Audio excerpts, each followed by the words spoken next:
अस्सलाम वालेकुम नाज़रीन, प्रोग्राम अमन बराबरी के साथ मैं खुशामदीद। मैं हूं इमरान सुल्तान। सूरत हाल आप सबके सामने है।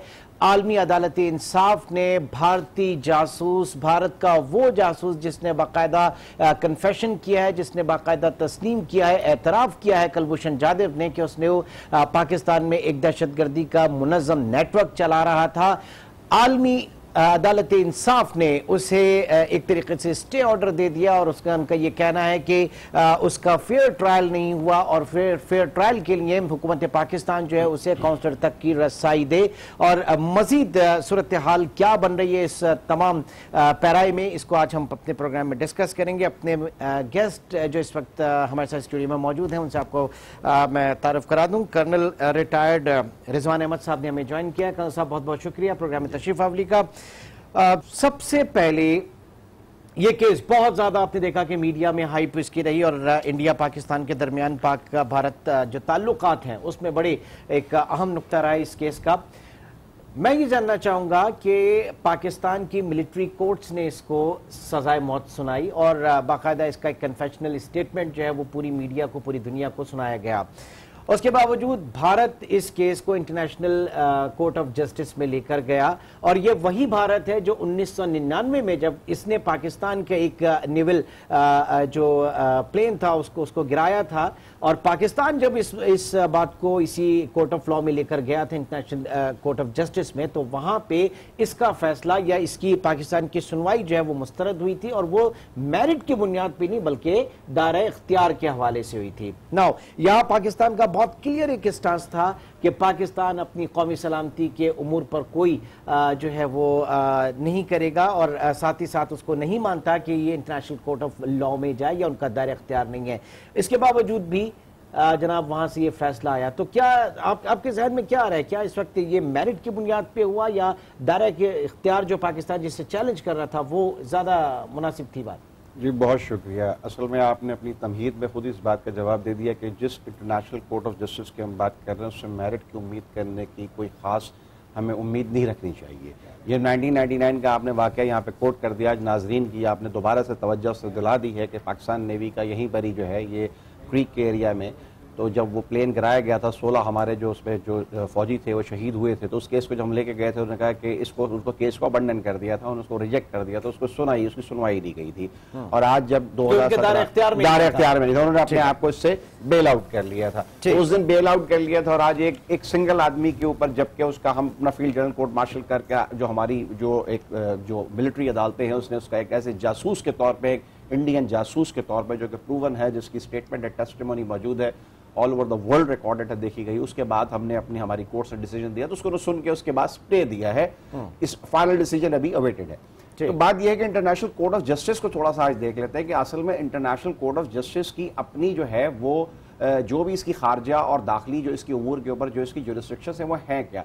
मैं आज थोड़ा सा देख रहा था, इसके वर्कआउट कह रहा था, तो 1947 से लेकर के और 46 से लेकर के 2016 तक there are in the history there are more than 165 cases हैं इंटरनेशनली जो डिस्प्यूटेड है, जिसके इसने डिसीजंस दिए हैं इसमें, तो वो उसके डिस्प्यूटेड रिजल्ट्स निकले। इसमें बहुत बड़े बड़े केसेस हैं। अमेरिका का निकारागुआ में जब चढ़ाई हो रही थी और ईरान के अंदर जो अमेरिका के साथ जो क्लैशेस चल रहे थे, 165 का यहाँ पे नाम लें, but in the history of this ICJ तो 165 केसेस बहुत बड़ी बात होती है। फिर पाकिस्तान से रिलेटेड भी जब हमने बात कर ली तो वो भी यहाँ पे मौजूद है।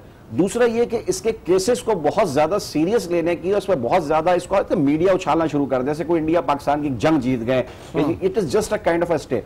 इस इंटरनेशनल कोर्ट ऑफ जस्टिस के पास अपनी रिट को इन्फोर्स करवाने के लिए ऐसा कोई इंस्ट्रूमेंट और मैकेनिज्म मौजूद नहीं है।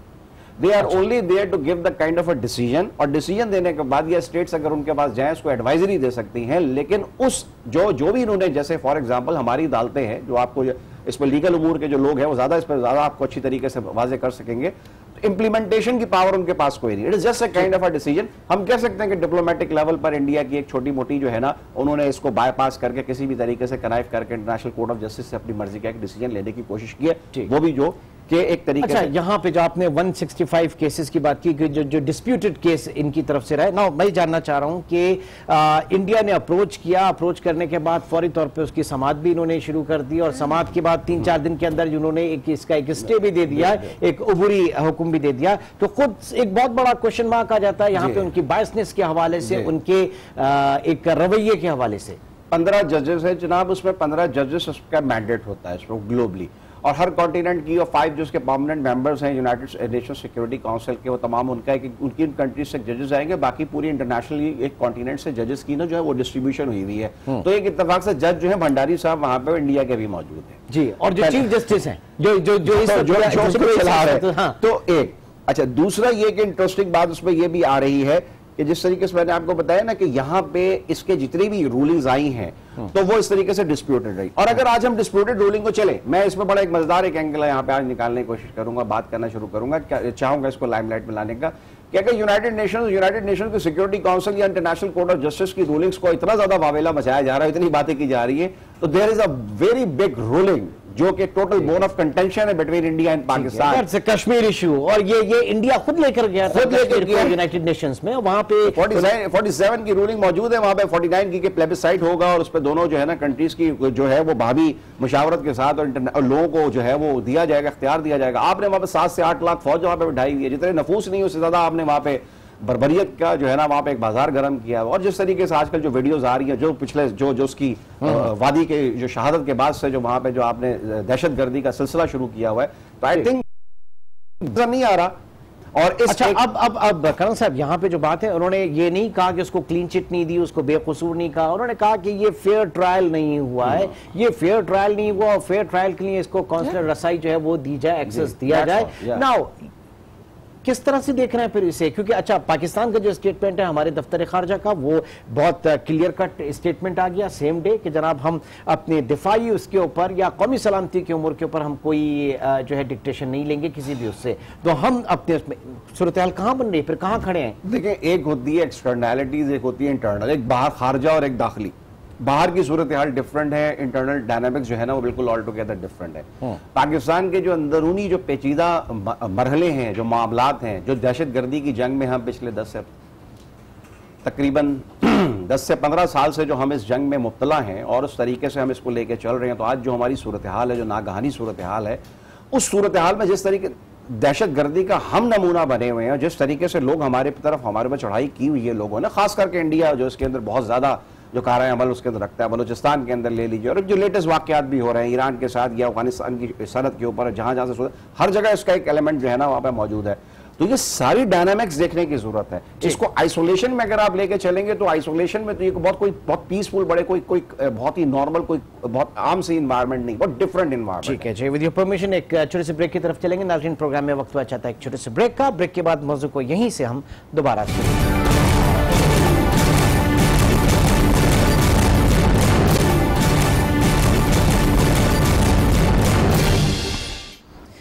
Welcome back. नाज़रीन, प्रोग्राम के इस हिस्से में हमें ज्वाइन किया जस्टिस शाइक उस्मानी साहब ने। जस्टिस साहब, बहुत बहुत शुक्रिया प्रोग्राम के लिए वक्त निकालने का। इस वक्त पूरे मुल्क में एक बहस छिड़ी हुई है कुलभूषण जाधव के हवाले से, जो उसको रिलीफ मिला, जो फौरी रिलीफ मिला, और ये अपनी नौयत का शायद वाहिद केस था इस वक्त इंटरनेशनल कोर्ट ऑफ जस्टिस में, कि जिसमें जो ही भारत ने उसको अप्रोच किया, फौरी तौर पर जो है उन्होंने समाअत शुरू की, फौरी तौर पर लगभग 2-3 दिन गैप से उन्होंने एक बुरी हुक्मनामा भी जारी कर दिया, एक रिलीफ भी मिला।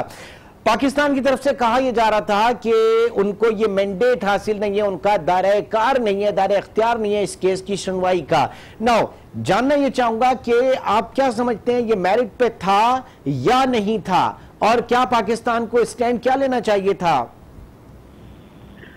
देखिए, बात उसमें यह है कि जब किसी को डेथ पनिशमेंट मिलती है तो दुनिया में तो वैसे ही डेथ पनिशमेंट के खिलाफ हैं लोग। तो जब डेथ पनिशमेंट उसको मिली और वो भी आर्मी एक्ट के तहत मिली, तो यकीनन जब उन्होंने अप्रोच किया ICJ को, तो प्राइमरीली उनका यही कॉन्सेप्ट था कि ये सही नहीं है। शुरू में भी उन्होंने कुछ किस्म का एड इंटरिम ऑर्डर दिया था। उसके बाद पाकिस्तान को फैसला ये करना था कि आईसीजे की जुरिसडिक्शन बनती है कि नहीं बनती है जी। अगर नहीं बनती तो पाकिस्तान को इग्नोर कर देना चाहिए था उसको, और अपना जो अपना लीगल प्रोसेस है उसके थ्रू वो कंटिन्यू करते अपना। लेकिन वो पता नहीं किसने एडवाइस दी, क्यों उन्होंने किया। उन्होंने बाकायदा टीम बनी वकीलों की, और वो यहाँ से गए और जा करके वो हेग में, वहाँ पे डन हेग में जा करके उन्होंने अपेयर भी हुए, किसी को एंगेज किया, जो लॉयर कोई बाहर का लॉयर था, कोई पाकिस्तानी ओरिजिन वगैरह, जो उसको किया। और उसकी जो थोड़ी बहुत जो मैंने देखी थी उसकी टीवी के ऊपर जो उसने वहाँ बातें की हैं, जो सबमिशन दी हैं, उसने जुरिसडिक्शन के मुताबिक तो यकीन थोड़ी बहुत की, लेकिन उसने फैक्ट्स पर भी बातचीत की कि वो किस तरह से उसको पकड़ा गया, क्यों पकड़ा गया, कहाँ पकड़ा गया, क्या किया था, जस्टिफाई करने के लिए। तो ये सब जब उन्होंने किया तो उन्होंने मौका दिया आईसीजे को कि वो कोई फैसला सुना दे। तो जब फैसला सुना, ये जो फैसला उन्होंने दिया वो तो एक्सपेक्टेड था एक दफा जब उनके पास गए थे। तो जब उन्होंने अपनी जुरिसडिक्शन एक्सेप्ट कर ली कि हाँ हमारी जुरिसडिक्शन बनती है, उसके बाद तो ये एक जो इंटरिम ऑर्डर दिया उन्होंने, ये तो एक्सपेक्टेड था। इसके अलावा तो और कोई ऑर्डर हो नहीं सकता। सूरत-ए-हाल कतई मुख्तलिफ होती है अगर पाकिस्तान वहां पे अपेयर ही नहीं होता। जी, यही मैं कह रहा हूँ आपसे कि पाकिस्तान को इग्नोर कर देना चाहिए था। लेकिन अब हमारे सारे जो दफ्तर खारजा है उसने बाकायदा तौर पे उसको मुस्तरद कर दिया कि हम इसको नहीं मानते, तो अब हम कहाँ खड़े हैं फिर? नहीं, अब तो हम बड़ी मुश्किल में है ना। हम जाके वहाँ अपेयर हुए, अपेयर होके हमने उसको चैलेंज किया और वो फैक्ट की बात भी की, यानी उनकी जुरिसडिक्शन को एक्सेप्ट किया इन अ वे, इनडायरेक्टली एक्सेप्ट करके। अब जब उसके बाद ऑर्डर पास हुआ, अब हम कहते हैं कि हम नहीं मानते आपके ऑर्डर को। तो वो तो ऐसी बात हुई ना कि जो आप जब कोर्ट में आप जाते हैं तो आदमी हादसा वो कहते हैं कि हम नहीं मानते, जाओ। तो ये तो बात नहीं हुई ना। आपको तो शुरू से उसको इग्नोर कर देना चाहिए था। वो कहें कि हमें जुरिसडिक्शन इसकी एक्सेप्ट करते ही नहीं सिरे से, तो हमें जाने की जरूरत ही नहीं है, हमारा अपना लीगल प्रोसेस है, हम उससे काम कर रहे हैं। सर, एज यू सेड कि मगरिब वैसे ही जाहिर है कि वहां पे सजाए मौत को पसंद नहीं किया जाता, और चूंकि पाकिस्तान सिग्नेटरी है यूनाइटेड नेशन के साथ और दूसरे यूरोपीय यूनियन के साथ हमारे बहुत सारे ट्रेड एग्रीमेंट्स भी हैं, और वहाँ सबसे जो कड़ी शराइत होती है उनमें एक शर्त जो है वो सजाए मौत के हवाले से भी होती है, कैपिटल पनिशमेंट के हवाले से भी होती है। बट जब हम बात करते हैं सानेहा आर्मी पब्लिक स्कूल का, तो फिर पाकिस्तान ने वहाँ पर रिवाइज किया, और उसके बाद हमने देखा जो डेकेड से हमने रोकी हुई थी फांसियों का सिलसिला, उसके बाद से पूरे मुल्क में दहशतगर्दों को जो है अब तक सैकड़ों दहशतगर्दों को फांसी दी गई। इस तराजुर में कहां पे आप देख रहे हैं सर इस केस को? देखिए, अब तो ये मामला लटक गया। अब तो आप उसके साथ यादेव के साथ कुछ भी नहीं कर सकते। अपील तो उसने की नहीं है, तो यहाँ लीगल प्रोसेस तो यहाँ चलेगा नहीं। वहां से स्टे मिल गया उनको आईसीजे के साथ। अगर हम उसको वायलेट करते हैं और उसको फांसी लगा देते हैं तो दुनिया में आपकी बदनामी होगी, बेइंतहा बदनामी होगी। तो वो आप अब उसको कुछ भी नहीं कर सकते, वो आराम से बैठा रहेगा यहाँ पर। अब ये उसकी बदकिस्मती है कि वो क्या होगा उसके साथ मुझे पता नहीं, लेकिन बात सूरत ये अब सारा मामला खटाई में पड़ गया, और मेरे ख्याल में ये बहुत गलत किस्म का फैसला किया गया। क्यों किया गया ये मुझे मालूम नहीं है, क्योंकि मुझे नहीं मालूम सर, फैसला जैसे साहब फैसला गलत किया गया या हमारी जो हैंडलिंग थी वो गलत रही? नहीं, हमारा फैसला वहां जाना ही गलत था। जाना गलत था, ठीक। अब चूंकि हम जाहिर है कि वो एक ऑब्लिगेशन भी आ गई, तो वो क्या होगी जो कौंसलर तक रसाई जो है उसको आप किस तरह से देख रहे हैं, और फिर आईसीजे जो है वो मजीद इस केस को आगे किस तरह से लेके जाना चाहेगा? कुछ ट्रैक रिकॉर्ड के हवाले से भी, क्योंकि पाकिस्तान के फेवर में इतनी चीजें नहीं है कभी भी इंटरनेशनल कोर्ट ऑफ जस्टिस की। देखिए, अब अगर आप जाएंगे आईसीजे के पास और जा करके आप बाकायदा केस लड़ेंगे तो आप एक नया बाब खोल देंगे।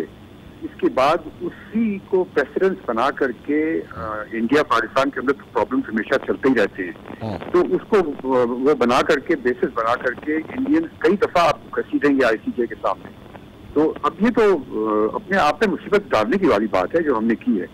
और वैसे इंडिया आप नहीं समझते कि यही इंडिया था जो यूनाइटेड नेशंस में कश्मीर का मामला लेकर गया, डेकेड्स पहले लेकर गया, और अभी तक जो उनकी एक रूलिंग थी उसको जो है वो उसने पूरा नहीं किया। हक खुद इरादियत जो है उनकी कश्मीरियों की, वो अपनी जगह पे जो है इशू बहुत बड़ा है। अगर बात की जाए इसकी रूलिंग्स के हवाले से, इंटरनेशनल कोर्ट ऑफ जस्टिस हो या यूनाइटेड नेशंस का हो, तो फिर सूरत हाल इतनी ज्यादा आइडियल तो नहीं है।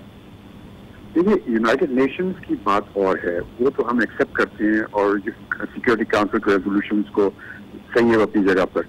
आईसीजे की तो बात ही और है। आईसीजे एक इंटरनेशनल कोर्ट ऑफ जस्टिस है जो कि डिस्प्यूट बिटवीन स्टेट्स के फैसले करती है। ये इस किस्म के, अगर आपके यहाँ फांसी लगी, उसको लगी, आप आईसीजे में चले गए, ये तो आपने एक एवेन्यू खोल दिया, आइंदा इंडिया आपको तंग करता रहेगा।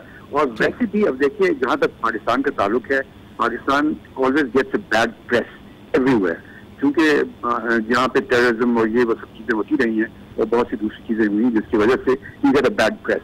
तो इंडिया हमेशा इंडिया का पल्ला उसमें भारी रहता है हमेशा। तो आप ये कहते हैं कि sir wrong at very beginning हुई यहाँ पे हमारे हवाले से? जी जी जी, बिल्कुल बिल्कुल। तो बहुत शुक्रिया जस्टिस शाइख उस्मानी साहब इस वक्त प्रोग्राम में हमसे बात कर रहे थे और उनका ये कहना था कि पाकिस्तान जब एक ये मौक़िफ़ था पाकिस्तान का कि ये दायरे इख्तियार में नहीं आता ये केस आलमी अदालत इंसाफ के, तो पाकिस्तान को वहाँ जाना ही नहीं चाहिए था। इसी सवाल को आगे हम और बढ़ाते हैं, लेकिन यहाँ वक्त हुआ एक छोटे से ब्रेक।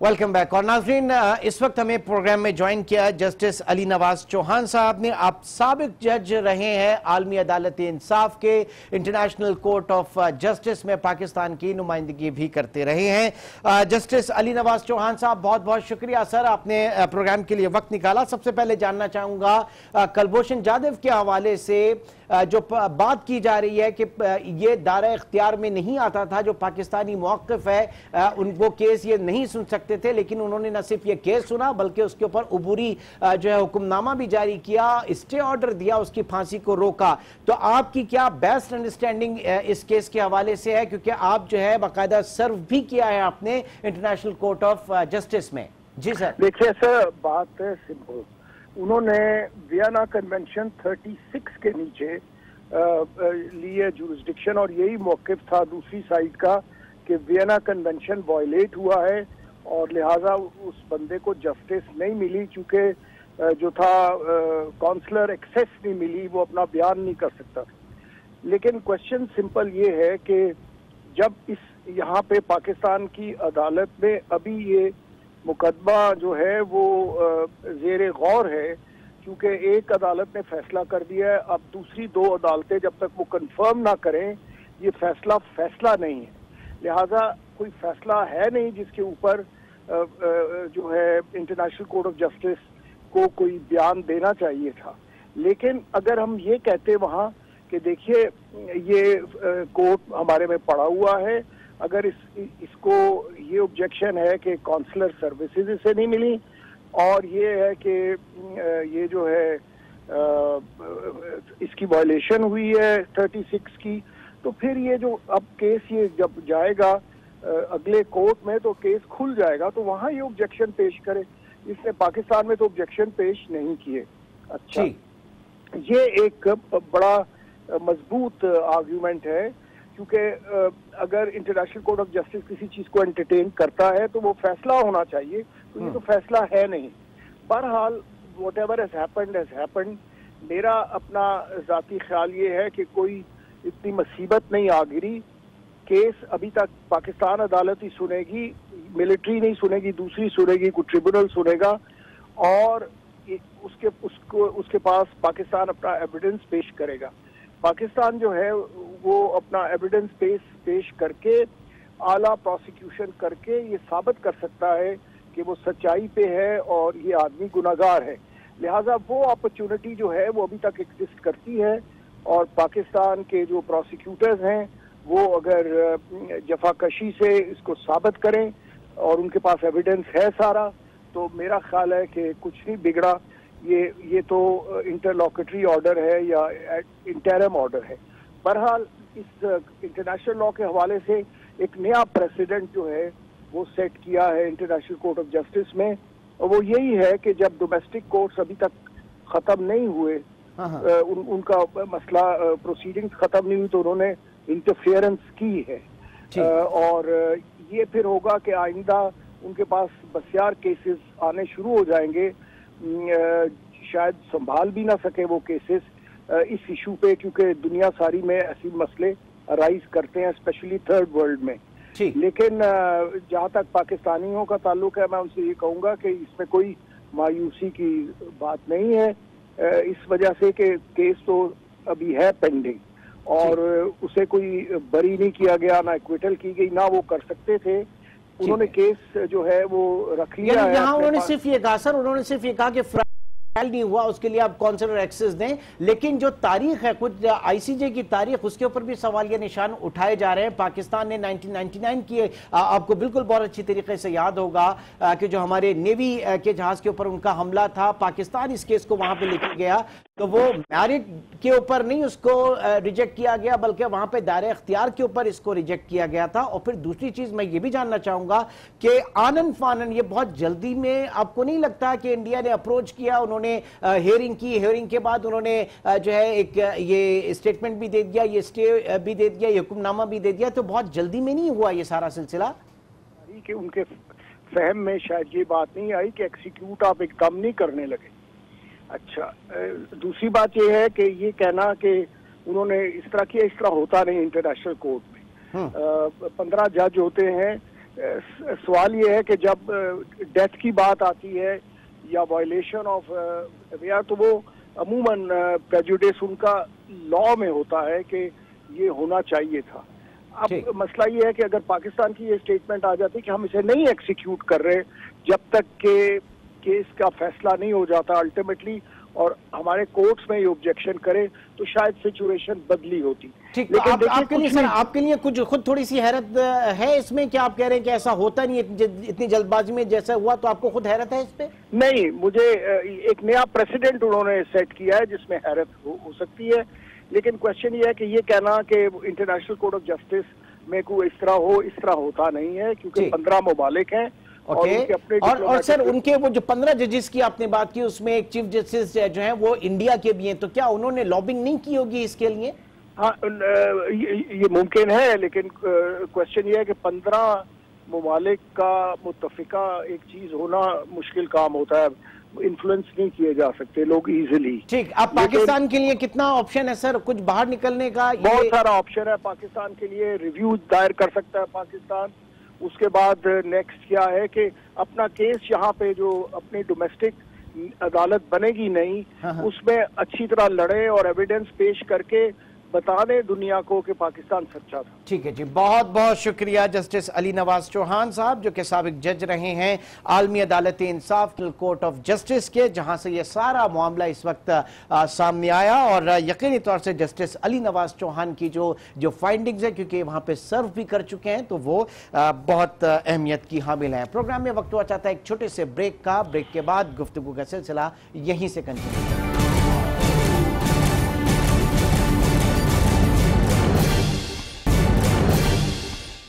प्रोग्राम में एक बार फिर खुशामदीद। कर्नल रिजवान साहब, इस वक्त जस्टिस अली नवाज चौहान से भी हमारी बात हुई। जाहिर है कि अब सूरत हाल थोड़ी सी मुख्तलिफ नजर आ रही है, कम अज कम उनसे बात करके क्या कहेंगे? मैं जस्टिस साहब की बात से लीड लेके आगे लेके चलना चाहूँगा कि बात यह है कि फैसला तो अभी हमारी लोकल अदालतों में भी पेंडिंग था, फाइनल डिसीजन नहीं आया था। इन बिटवीन जो एक इंटरनेशनल कोर्ट ने बिला वजह जल्दी करके छलांग लगा के उस पर एक नई किस्म की मिसाल पेश कर दी है, तो इन अ वे कि उसको हैंग करने की, एग्जीक्यूट करने की अभी फाइनल जो थी वो उस लेवल पर हम पाकिस्तान में भी नहीं पहुंचे थे। तो उस जज्बात से, उस इमोशन से हम बाहर पे आ जाएं, और अभी ये डिसीजन पेंडिंग था। हो सकता है हमारी अपनी अदालतें उसको एक्सक्यूज कर देती या अपनी अदालतें उसका फाइनल डिसीजन सुनाती। तो अभी द बॉल इज रोलिंग, अभी कोर्ट में केसेस चल रहे हैं और ये एक इंटरम फैसला है। मैं इसके बाद एक और इससे एक एक्स्ट्रा बात करना चाहूंगा कि ये तो आज हमने बहुत ज्यादा डिटेल में डिस्कस कर लिया। हमारी कौम की जज्बात से, एक इमोशनल थिंकिंग से निकल के एक वाकईतन एक हकीकत को हम क्यों नहीं रियलाइज करते कि at the end of the day आखिरकार इंडिया का एक गैदत रिटायर्ड फौजी ऑफिसर इस वक्त आपके कब्जे में है, और उसके आपके कब्जे में होने से जिसको बल्कि आपने फांसी की एक पहली अदालत ने, जो फौजी फील्ड जनरल कोर्ट मार्शल होता है, वहां पे आपने सजा भी सुना दिया, उसके फैसले होने। तो look at the kind of a stance कि आपकी विक्ट्री कैसे, कि उनका बंदा जो आपके मुल्क में आके दहशतगर्दी बर्बरियत फैलाने की कोशिश कर रहा था, तो इसमें आपकी कितनी सक्सेस तो जीत है कि आपने उसको पकड़ा, काबू किया और आपने उसको जेल में रखा। वो उनका ऑफिसर है और वो उसके ऊपर क्या बीत रही होगी और इंडिया को क्या अपनी सुनवाई हो रही होगी कि उनका एक पूरा का पूरा ऑफिसर जो है वो आपकी कस्टडी में यहाँ पे बैठा हुआ है। तो हम एकदम से जो ना रैंडम होके हम एक छोटी सी खबर को ना एक ट्विस्ट करके वहां पे ले जाते हैं कि पता नहीं ये हो गया, वो हो गया, वो हो गया, वो हो गया। बात यह है कि कैपिटल पनिशमेंट के दरमियान में यह भी बात आई थी, इंटरनेशनली कैपिटल पनिशमेंट्स, सजाए मौत इस वक्त पूरी दुनिया में जो एक ह्यूमैनिटेरियन का एक वावेला है, उसमें इसमें बायस है, इसमें नेगेट किया जा रहा है। वेयरएज़ के साथ साथ उनको जो सीरिया में जराइम हो रहे हैं, जो जंगी जराइम हो रहे हैं, जो उनको वहां पे गैस के लीकेजेस के साथ जो एक गैस के केमिकल वेपन्स का जो वहां पे इस्तेमाल हो रहा है, जिस तरह बच्चों का वहां पे कत्लेआम हो रहा है, वो उनको नजर नहीं आ रहा। जिस तरीके से यमन में और डिफरेंट मिडिल ईस्ट के जो मीना के जो मुख्तलिफ कंट्रीज में जो वाकयात हो रहे हैं वो उनको नजर नहीं आ रहे, लेकिन at the end of the day उनको ये नजर आ रहा है कि जनाब ये सूरत हाल हो जाती है। तो ये बायस है, ये ग्लोबल बायस है। अब जरा आ जाते हैं पाकिस्तान की खारजा पॉलिसी के हवाले से। यहाँ पे आप क्या देख रहे हैं कि क्योंकि हमारी अपनी जो आप कहें कि इत्तेहादी जमातें और अपोजिशन है, उन्होंने बड़ा हंगामा किया इसके ऊपर कि ना उनको बताया गया कि क्या करने जा रहे हैं, क्या तैयारी की जा रही है, ICJ में क्या मौक़िफ़ जाके अपनाया जाएगा। फिर पाकिस्तान की खारजा पॉलिसी के हवाले से इसके ऊपर क्या कमेंट? जी, हमारी पॉलिटिकल सियासी जमातों की जो बसारत, सियासी बसारत होनी चाहिए, मतलब माजरत के साथ मुझे उससे बहुत ज़्यादा जो है ना अफसोस के साथ कहना चाह रहा है कि वो उनमें इतनी बसीरत है नहीं, और वो किसी भी ऐसे इंटरनेशनल मौजू पे जहाँ पे उनको एक कंसेंसस बना के और एक जगह इकट्ठे होकर और एक यूनिफाइड स्टांस लेना चाहिए, और वहाँ भी जो है ना आपस में टूट फूट का शिकार होकर एक दूसरे को कर रहे होते हैं। जब देखें घर में आपने जितनी लड़ाई लड़नी है लड़ लें, जब आप इंटरनेशनली जा रहे होते हैं तो शो आ कंप्लीट एक पंच के साथ यूनिफाइड फोर्स करें। ये वाली बात है, CPEC का वाकया हो रहा है तो CPEC में भी कह रहे हैं कि ये क्यों हो गया, वो क्यों हो गया, वो क्यों हो गया, जबकि आपके अपने ही मुल्क का लीडर जो था वो चाइना में बैठा हुआ था, उसी वक्त स्टांस आया और वो खबर निकली। तो हमें इस देखना चाहिए कि कंडीशन खबरें होती है जो सब चलाई जाती है मलाइन करने के लिए। कोई भी दूध का धुलावा नहीं है, तमाम लोगों के साथ प्रॉब्लम्स हैं, अमेरिका के साथ भी प्रॉब्लम्स हैं, ट्रम्प के साथ भी प्रॉब्लम है, यू नेम अ कंट्री उसके साथ प्रॉब्लम है। लेकिन समहाउ ये तो आपने देखना होता है कि आप मर्दों की कमर तोड़ी, ये नेटवर्क, ये नेक्सस जो है किस हद तक हमने तोड़ा? जी अल्हम्दुलिल्लाह, इसमें तो देखें मेरी अपनी ज़ाती राय के बजाय अगर आप देखेंगे इंटरनेशनल जितने भी जो इसमें इंडेक्सेस हैं तो सारे के सारे जो है ना पॉजिटिव हैं टुवर्ड्स द पाकिस्तान साइड, कि हमारे यहाँ जो भी टेरर था, जो भी ये मारामारी थी, बर्बरियत थी, टेररिज्म था, दहशतगर्दी थी, इसके ग्राफ में कमी आई है, इंसिडेंसेस मौजूद हैं। और ऑन दी अदर हैंड जो अगेन वही वाली बात है कि अगर इसको पूरा अगर आप उसके अंदर जो एक मैट्रिक्स में देखें ना, पूरे एक जायजे में लें, पूरी इन्वायरमेंट में लें, जियो पॉलिटिकल सराउंडिंग में लें, आपकी जगह में लें, खित्ते में लें, वहाँ पे अफगानिस्तान के साथ देखें, ईरान के साथ देखें, इंडिया आपके बराबर में बैठा है, कश्मीर का वाकया यहाँ चल रहा है, आपके अंदर जो पोलराइजेशन मौजूद है, जो रिलीजियस टॉलरेंस इनटॉलरेंस का जो सिलसिला मौजूद है, उसके साथ जितने आपको मसाइल हैं, उन मसाइल के साथ नंबरद आजमा होना किसी एक आम किसी कोई नॉर्मल कोई मामूली जो आपकी हुकूमत है या आपकी अस्करी कुव्वत है उसको चलाने के लिए बहुत ज़्यादा आपको मतलब कहते हैं मुश्किलें ज़्यादा हैं, वसाइल मतलब उसके हिसाब से मैचिंग नहीं है। ठीक है जी, तो इंशाअल्लाह ताला, लेकिन relatively you are on the positive track. ठीक है, बहुत बहुत शुक्रिया कर्नल रिजवान रिटायर्ड जो इस वक्त हमारे साथ मौजूद थे। और नाज़रीन, आज के इस प्रोग्राम में जिसमें कुलभूषण जाधव के हवाले से उसकी किस्मत का फैसला क्या होता है, यकीनी तौर से पाकिस्तानी अदालतों में ये था। और यहाँ पर बहुत बड़ा एक सवाल ये भी उठा कि इस वक्त जो फैसला आलमी अदालत की तरफ से आया, गो कि उन्होंने वक्ती तौर पर एक रिलीफ दिया, लेकिन ये कोई हतमी फैसला नहीं है। पाकिस्तान बहुत अच्छे तरीके से अपनी केस को आगे लेके चल सकता है और जो उसके जो एतराफात हैं वो दुनिया के सामने पेश कर सकता है। इंशाअल्लाह आपसे फिर मुलाकात होगी, अपना बहुत ख्याल रखिएगा, अल्लाह हाफिज़।